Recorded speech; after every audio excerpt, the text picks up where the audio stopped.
for the reading of the Passion, please remain seated at the beginning of the reading. You'll be directed to stand at a particular point. And where the text says people, that's for all of us to speak, and with emotion, with mockery, in other words.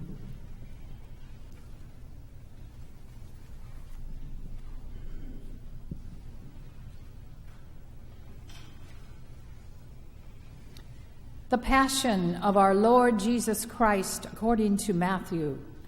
One of the 12, who was called Judas Iscariot, went to the chief priests and said, "What will you give me if I betray Jesus to you?" They paid him 30 pieces of silver. And from that moment he began to look for an opportunity to betray him. On the first day of unleavened bread, the disciples came to Jesus saying, Where do you want us to make the preparations for you to eat the Passover? He said, Go into the city to a certain man and say to him, The teacher says, My time is near. I will keep the Passover at your house with my disciples. So the disciples did as Jesus had directed them, and they prepared the Passover meal. When it was evening, he took his place with the 12, and while they were eating, he said, Truly I tell you, one of you will betray me. And they became greatly distressed and began to say to him one after another, Surely not I. Surely not I, Lord. He answered, The one who has dipped his hand into the bowl with me will betray me. The Son of Man goes as it is written of him, but woe to that one by whom the Son of Man is betrayed. It would have been better for that one not to have been born. Judas, who betrayed him, said, Surely not I, Rabbi. He replied, You have said so. While they were eating, Jesus took a loaf of bread. After blessing it, he broke it, gave it to the disciples, and said, Take, eat. This is my body. Then he took a cup, and after giving thanks, he gave it to them, saying, Drink from it, all of you. For this is my blood of the covenant, which is poured out for many for the forgiveness of sins.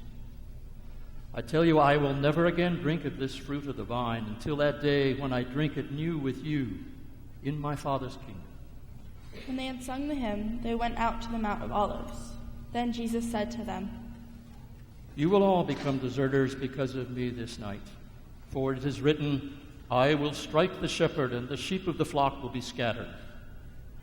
But after I am raised up, I will go ahead of you to Galilee. Peter said to him, Though all become deserters because of you, I will never desert you. Jesus said to him, Truly I tell you, this very night, before the cock crows, you will deny me 3 times. Peter said to him, Even though I must die with you, I will not deny you. And so said all the disciples. Then Jesus went with them to a place called Gethsemane, and he said to his disciples, Sit here while I go over there and pray. He took with him Peter and the 2 sons of Zebedee, then began to be grieved and agitated. He said to them, I am deeply grieved, even to death. Remain here and stay awake with me. And going a little farther, he threw himself on the ground and prayed, My Father, if it is possible, let this cup pass from me. Yet not what I want, but what you want.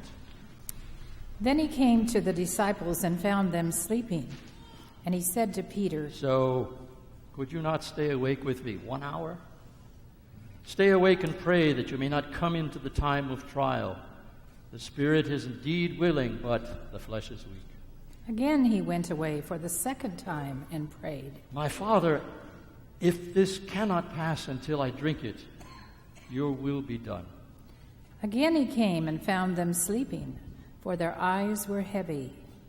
So leaving them again, he went away and prayed for the 3rd time, saying the same words. Then he came to the disciples and said to them, Are you still sleeping, taking your rest? See, the hour is at hand, and the Son of Man is betrayed into the hands of sinners. Get up, let us be going. See, my betrayer is at hand. While he was still speaking, Judas, one of the 12, arrived. With him was a large crowd with swords and clubs. from the chief priests and the elders of the people. Now the betrayer had given them a sign, saying, "The one I will kiss is the man. Arrest him." At once he came up to Jesus and said, "Greetings, Rabbi," and kissed him. Jesus said to him, "Friend, do what you are here to do." Then they came and laid hands on Jesus and arrested him. Suddenly one of those with Jesus put his hand on his sword, drew it, and struck the slave of the high priest, cutting off his ear. Then Jesus said to him, "Put your sword back into its place, for all who take the sword will perish by the sword. You think that I cannot appeal to my Father, and that he will at once send me more than 12 legions of angels? But how then would the Scriptures be fulfilled, which say that it must happen in this way?" At that hour Jesus said to the crowds, "Have you come out with swords and clubs to arrest me as though I were a bandit? Day after day I sat in the temple teaching, and you did not arrest me. But all this has taken place so that the Scriptures of the prophets may be fulfilled." Then all the disciples deserted him and fled. Those who had arrested Jesus took him to Caiaphas, the high priest, in whose house the scribes and the elders had gathered. But Peter was following him at a distance, as far as the courtyard of the high priest. And going inside, he sat with the guards in order to see how this would end. Now the chief priests and the whole council were looking for a false testimony against Jesus, so that they may put him to death. But they found none, though many false witnesses came forward. At last 2 came forward and said, "This fellow said, 'I am able to destroy the temple of God and to build it in 3 days.'" The high priest stood up and said, "Have you no answer? What is it that they testify against you?" But Jesus was silent. Then the high priest said to him, "I put you under oath before the living God. Tell us if you are the Messiah, the Son of God." Jesus said to him, "You have said so. But I tell you, from now on you will see the Son of Man seated at the right hand of power and coming on the clouds of heaven."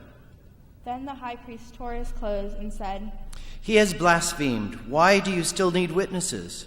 You have now heard his blasphemy. What is your verdict?" They answered, "He deserves death." Then they spat in his face and struck him, and some slapped him, saying, "Prophesy to us, you Messiah. Who is it that struck you?" Now Peter was sitting outside in the courtyard. A servant girl came to him and said, "You also were with Jesus the Galilean." But he denied it before all of them, saying, I do not know what you are talking about. When he went out to the porch, another servant girl saw him, and she said to the bystanders, "This man was with Jesus of Nazareth." Again, he denied it with an oath. I do not know the man. After a little while, the bystanders came up and said to Peter, "Certainly you are also one of them, for your accent betrays you." Then he began to curse, and he swore an oath. I do not know the man. At that moment, the cock crowed. Then Peter remembered what Jesus had said, "Before the cock crows, you will deny me 3 times." And he went out and wept bitterly. When morning came, all the chief priests and the elders of the people conferred together against Jesus in order to bring him about his death. They bound him, led him away, and handed him over to Pilate the governor. When Judas, his betrayer, saw that Jesus was condemned, he repented and brought back 30 pieces of silver to the chief priests and the elders. He said, "I have sinned by betraying innocent blood." What is that to us? See to it yourself. Throwing down the pieces of silver in the temple, he departed and went and hanged himself. But the chief priests, taking the pieces of silver, said, "It is not lawful to put them into the treasury, since they are blood money." After conferring together, they used them to buy the potter's field as a place to bury foreigners. For this reason, that field has been called the Field of Blood to this day. Then was fulfilled by what had been spoken through the prophet of Jeremiah. And they took the 30 pieces of silver, the price of one on whom a price had been set, on whom some of the people of Israel had set a price, and they gave them for the potter's field, as the Lord commanded me." Now Jesus stood before the governor, and the governor asked him, "Are you the king of the Jews?" You say so. But when he was accused by the chief priests and elders, he did not answer. Then Pilate said to him, "Do you not hear how many accusations they make against you?" But he gave them no answer, not even to a single charge, so that the governor was greatly amazed. Now at the festival, the governor was accustomed to release a prisoner for the crowd, anyone whom they wanted. At that time, they had a notorious prisoner called Jesus Barabbas. So after they had gathered, Pilate said to them, "Whom do you want me to release for you? Jesus Barabbas or Jesus who is called the Messiah?" For he realized that it was out of jealousy that they had handed him over. While he was sitting on the judgment seat, his wife sent word to him, "Have nothing to do with that innocent man, for today I have suffered a great deal because of a dream I had about him." Now the chief priests and the elders persuaded the crowds to ask for Barabbas and to have Jesus killed. The governor again said to them, "Which of the two do you want me to release for you?" Barabbas! "Then what should I do with Jesus who is called the Messiah?" Let him be crucified! Crucify him! "Why? What evil has he done?" Let him be crucified! So when Pilate saw that he could do nothing, but rather that a riot was beginning, he took some water and washed his hands before the crowd, saying, "I am innocent of this man's blood. See to it yourselves." Then the people as a whole answered, His blood be on us and on our children. So he released Barabbas for them, and after flogging Jesus, he handed him over to be crucified. Then the soldiers of the governor took Jesus to the governor's headquarters, and they gathered the whole cohort around him. They stripped him and put a scarlet robe on him, and after twisting some thorns to a crown, they put it on his head. They put a reed in his right hand and knelt before him and mocked him, saying, Hail! Hail! Hail! King of the Jews!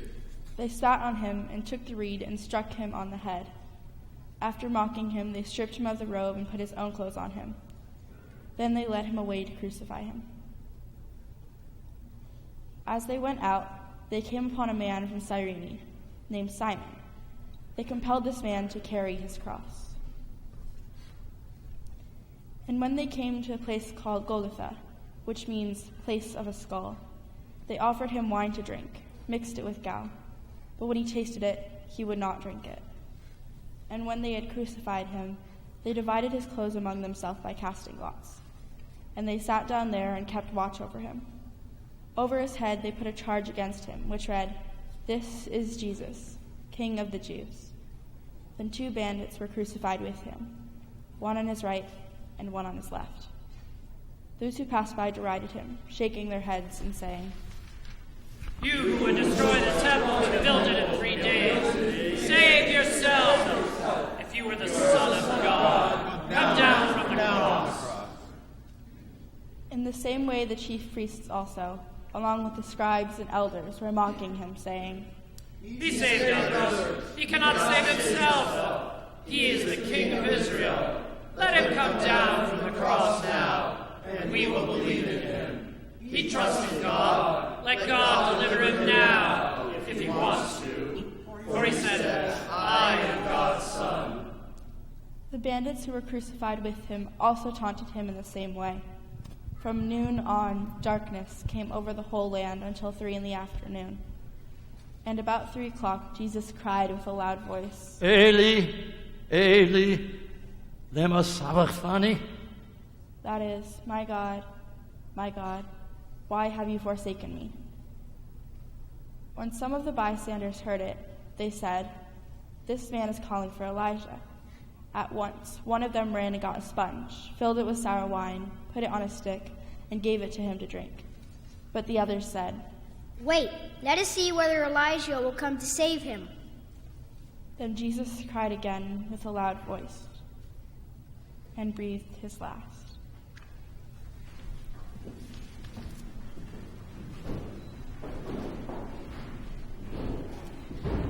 At that moment, the curtain of the temple was torn in two from top to bottom. The earth shook, and the rocks were split. The tombs also were opened, and many bodies of the saints who had fallen asleep were raised. After his resurrection, they came out of the tombs and entered the holy city and appeared to many. Now when the centurion and those with him who were keeping watch over Jesus saw the earthquake and what took place, they were terrified and said, "Truly this man was God's Son." Many women were also there, looking on from a distance. They had followed Jesus from Galilee and had provided for him. Among them were Mary Magdalene, and Mary, the mother of James and Joseph, and the mother of the sons of Zebedee. When it was evening, there also came a rich man from Arimathea named Joseph, who was also a disciple of Jesus. He went to Pilate and asked for the body of Jesus. Then Pilate ordered it to be given to him. So Joseph took the body and wrapped it in a clean linen cloth and laid it in his own new tomb, which he had hewn in the rock. He then rolled a great stone to the door of the tomb and went away. Mary Magdalene and the other Mary were there, sitting opposite the tomb. The next day, that is, after the day of preparation, the chief priests and the Pharisees gathered before Pilate and said, "Sir, we remember what that impostor said while he was still alive. After 3 days I will rise again. Therefore command the tomb to be made secure until the 3rd day. Otherwise his disciples may go and steal him away and tell the people he has been raised from the dead.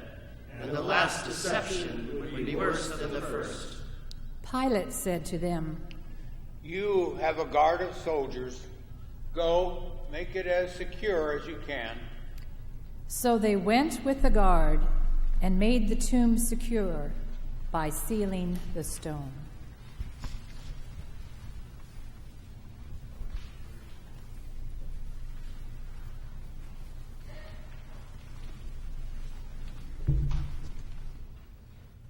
After our long Lenten journey, we have finally arrived in Jerusalem.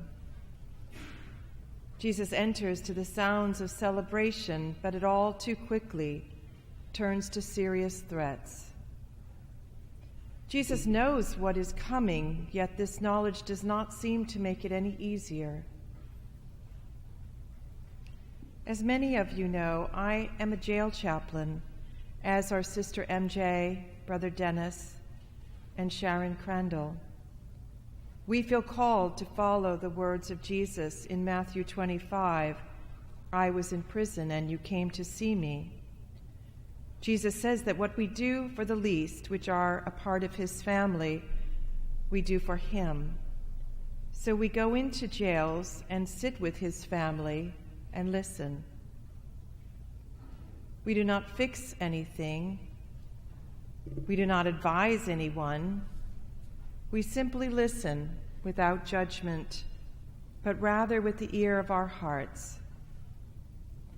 Sometimes the stories are very difficult to hear, just like this one. Many of the incarcerated have suffered more than it seems possible to survive. Sometimes we help them come to terms with the suffering that they might have perpetrated by their actions, offering them the sacrament of the reconciliation of the penitent. We listen because we know that suffering can become poison or fertilizer. It can either make us sick or it can make us grow. And that often the act of speaking out loud that which we think is unspeakable is actually the key to healing. We just spoke out loud the difficult story of Christ's betrayal, arrest, and execution. This yearly reenactment of the Passion allows us an opportunity to engage with the suffering that Jesus had to endure. It's hard to imagine the trauma that it must have been for his mother and for the others who were there that day. This story might have been unspeakable for them for some time. And after 2,000 years of sharing this story, it still touches us and moves us. Over the course of this next week, Christians all over the world are invited to enter into the events of his last days and allow them to break our hearts, to bring us to tears, to even transform us, as Jane Fall wrote in her reflection this week. We now know that telling painful stories in a safe and loving environment is an important ingredient for healing.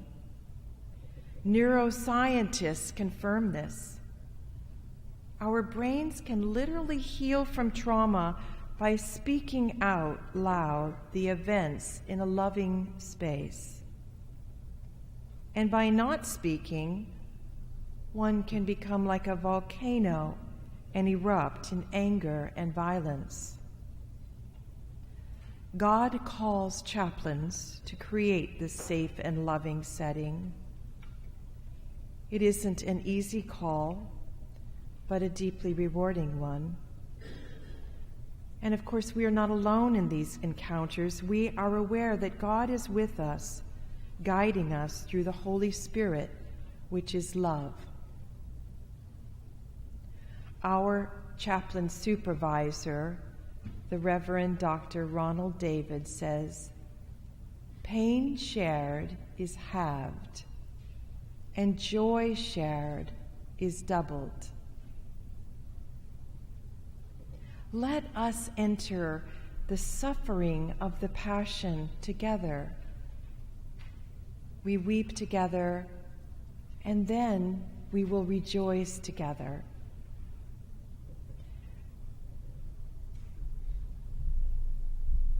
I feel that I must take a moment to call attention to the tragedy that happened in Egypt this morning. 37 Coptic Christians were killed during their Palm Sunday service by a bomb. So let us together as a worshiping community just hold a moment of silence for our Christian brothers and sisters.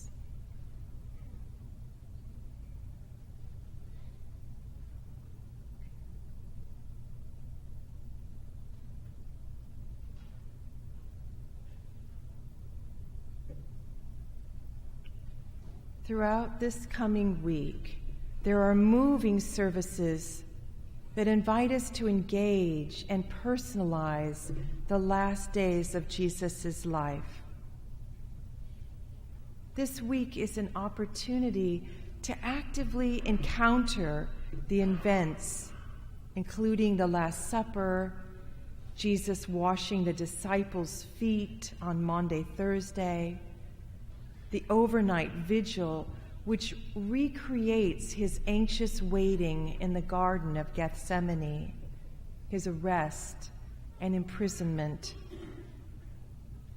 And it seems to me that all Christians should be able to take off Good Friday so that they can fast and spend 3 hours at this church praying quietly as Jesus is crucified. In this service on Friday, the clergy offer meditations on the last 7 things that Jesus said as he hung on the cross. And then Friday night, we have the opportunity to lay our burdens upon the big wooden cross right here at these steps. Holy Week is a rich opportunity to deepen our relationship with Jesus.